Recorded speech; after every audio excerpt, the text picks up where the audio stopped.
Olá, parceiros de reflexão, de desabafo dos nossos nós na garganta. Meu nome é Wanda Sandin, sou professora formada em letras, filosofia, história e sociologia. E, assim como eu estudei em escolas públicas, também já trabalhei e trabalho em escolas públicas. Venho aqui, através desse meu primeiro canal no YouTube, desabafar, refletir junto com vocês.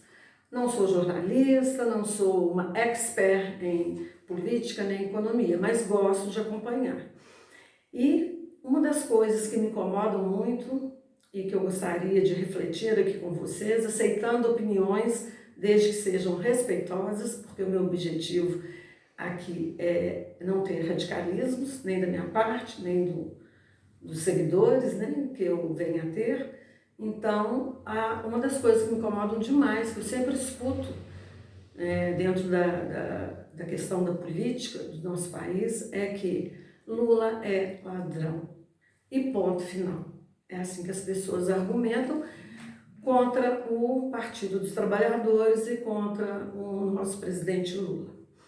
E isso me incomoda bastante. Às vezes eu nem tenho muito argumento, porque a frase vem com uma coisa sem reflexão, sem argumentação mais. A pessoa não quer ouvir e eu desisto de falar. E esses nós na garganta têm me incomodado e é por isso que eu estou aqui. Eu queria começar o pensamento aqui com o pensamento do Paulo Freire, que nasceu em 1921 e faleceu em 1997. Então, ele é um nome brasileiro de maior peso quando se fala em educação, reconhecido internacionalmente. Seu legado para a pedagogia e prática educacional mundial lhe rendeu incontáveis honrarias, prêmios e referências no meio acadêmico. Então, eu quero falar algumas frases dele para que vocês reflitam e pensem que a educação é um direito popular, é um direito do povo, e que é sempre tão renegada a último plano. Normalmente a gente vê que a educação no nosso país não tem boa vontade nas políticas públicas. Por isso que a gente é um povo que está tão desconectado, né? Intelectualmente, socialmente, enfim. E o nosso país está ficando dividido, como nós estamos percebendo de uns anos para cá. Uma das frases do Paulo Freire, que é muito importante no meio educacional: ninguém educa ninguém. Ninguém educa a si mesmo. Os homens se educam entre si, mediatizados pelo mundo. E eu acho que essa frase tão maravilhosa, né, do livro do Paulo Freire, da Pedagogia do Oprimido, Rio de Janeiro, da editora Paz e Terra, 1987. Paulo Freire coloca que as pessoas se educam entre si. E isso é muito importante, principalmente hoje, nesse mundo de mídia, onde todo mundo quer falar, onde todo mundo tem um espaço para falar. E eu acredito que a esquerda está colocando aí já uma proposta de ver essas questões de uma forma que as pessoas tenham o direito de falar, mas tenham responsabilidade ao falar. Né? Tem muita gente com fake news, que nós vimos esses anos todos, tratando as questões políticas, sociais, as questões do país de uma maneira que está desorientando todo mundo, desordenando todo mundo. Então, poder falar, todos podemos, mas há que se ter responsabilidades, não é verdade? Vou ler mais uma frase hoje do Paulo Freire, para depois nós passarmos para a reflexão do texto aqui da Rosângela Lira, vou dizer quem ela é daqui a pouco. A educação tem sentido porque mulheres e homens aprenderam que é aprendendo que se fazem e refazem. Porque mulheres e homens se puderem assumir como seres capazes de saber. Então, as mulheres são tão importantes no nosso mundo quanto os homens. E eu vejo essa boa vontade do governo atual em colocar as mulheres no plano que elas merecem, com políticas públicas que favoreçam as mulheres nas questões de, por exemplo, receberem o mesmo tanto, na mesma função de um cargo de um homem. Coisa que a gente não vê muito por aí nas empresas, né? Mulheres com o mesmo cargo, muitas vezes recebem muito menos, então há um preconceito. Outra questão da violência contra as mulheres também, que aumentou muito com a pandemia. E a gente está vendo aí que tem o Ministério das Mulheres que vai estar olhando para isso tudo. E eu tenho percebido que os ministérios entre si vão dialogar bastante. Isso é uma proposta do governo do atual presidente que acho que vai dar muito certo e é por aí que se caminha. Muito bem. Sobre a questão que eu coloquei no início do vídeo, Lula é ladrão? Vamos ver uma opinião aqui de uma pessoa formada em administração de empresas, que é a Rosângela Lira, foi CEO da Dior por 28 anos, ela é fundadora do movimento Política Viva, preside a Associação Comercial dos Jardins desde 2005 e mais recentemente a Associação Comercial do Itaim. Então eu vou ler algumas coisinhas aqui do texto, se der eu leio tudo, né? A gente tem um tempo aí. E vamos lá. A gente sofreu uma baita lavagem cerebral para canalizar todo o ódio ao Lula e ao PT, responsabilizando-os por toda a corrupção real e existente de fato. Eu também pensava assim. Eram aqueles dutos saindo dinheiro quase todos os dias na TV, prisões hollywoodianas de políticos, empresários e funcionários graduados de estatais. Emocionava, nos orgulhava e sentíamos um clima de agora vai, afinal a corrupção mata. Estive próxima ao Deltan Dallagnol, principal nome da força-tarefa da Lava Jato. Ganhei prêmios de reconhecimento do MPF em São Paulo e da Procuradoria-Geral da República em Brasília, como representante da sociedade civil organizada pelo combate à corrupção e pelas 10 medidas contra a corrupção.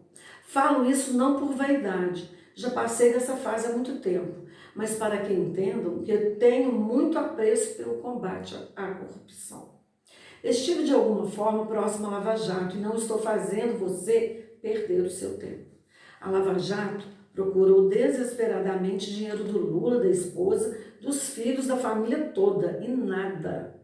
Afinal, as ruas e as redes clamavam pela sua prisão. De nada adiantaria todo aquele movimento se não prendessem o chefe da quadrilha. E o que eles acharam depois de revirarem a família toda? Nada. Nenhum centavo. Nem os 300 milhões anunciados, nem um real da corrupção. Lula foi condenado por um triplex no Guarujá, que nunca usou e que nunca esteve em seu nome. Prova circunstancial. Tudo leva a crer que. Decisão confirmada em outra instância, pois ninguém, nenhuma corte naquele momento, iria contra a decisão do super-herói juiz Sérgio Moro. Da opinião pública, já que tinham condenado Lula, e das turbas nas redes e nas ruas com seus bonecos gigantes de Lula presidiário. Lula é ladrão, seu lugar é na prisão, era o grito de guerra. Lula sabia? Provavelmente sabia. Não sabemos quanto, mas sim.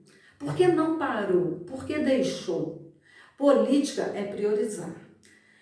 Se fizermos o exercício da empatia, a palavra na moda, e nos colocamos no lugar de Lula, que tentava ser presidente há muitas eleições, que tinha os empresários com receio de um governo comunista, dizendo que iriam embora do país, era preciso fazer escolhas. Lula tem que escolher entre fazer um bom governo para todos ou tentar desmontar os esquemas do Centrão, da Petrobras, das construtoras. Um adendo, Jair não só não combateu a corrupção e o Centrão, como se amalgamou e potencializou o poder desse grupo como nunca. Eles detêm orçamento e quem detém orçamento tem o poder. Lula escolheu fazer o melhor governo, melhorou a vida dos pobres, da classe média, dos ricos. Tirou o Brasil do mapa da fome, nos colocou como sexta maior economia do mundo. Se ele tivesse tentado bater de frente contra a corrupção latente, pujante e vigente, teriam puxado o tapete dele, não teriam ficado nem um mandato, como fizeram com Dilma. Quando a água bateu no umbigo, Eduardo Cunha colocou o processo do impeachment na mesa e trabalhou para que ele fosse aprovado. E uma informação relevante que desmantela aqueles chavões. O PT foi o que mais roubou. Ou o PT institucionalizou a corrupção. De todos os partidos com tamanho similar, o PT foi o que teve menos políticos acusados na Lava Jato. O PT não é pior que nenhum outro partido, mas Jair Messias Bolsonaro é, sem dúvida, o pior presidente da história do Brasil. Muito bem, terminamos aqui o texto de Rosângela Lira, que vocês podem encontrar facilmente na internet. Eu não sei o que vocês acham deste texto, eu achei um texto muito bom, de uma pessoa que esteve dentro da Lava Jato, que participou dessa questão, né, de combate à corrupção. E o que ela coloca para nós, que o PT não é pior do que os outros partidos. E se a gente for observar de verdade tudo que andou acontecendo nos últimos 4 anos, com a pandemia, com a questão do orçamento secreto, com a questão de tantos militares no poder, acho que, se não me engano, acho que uns 9.000 cargos foram dados a militares. A gente vai ver qual que é o objetivo de verdade do ex-presidente Jair Bolsonaro. E agora? Jair fugiu. E com ele os filhos estão fugindo e todos os agregados naquela corrupção horrorosa que a gente veio acontecendo, que a gente vinha observando. Então eu pergunto, Lula é ladrão? O PT é o maior partido de corrupção no nosso país?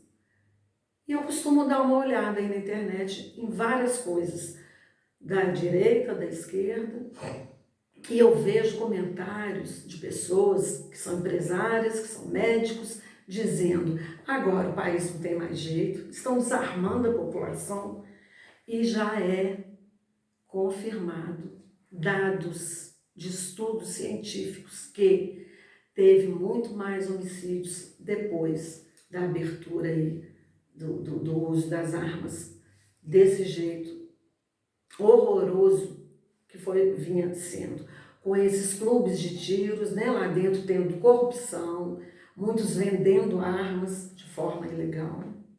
Então vamos pensar direitinho, a gente quer armas ou a gente quer livros?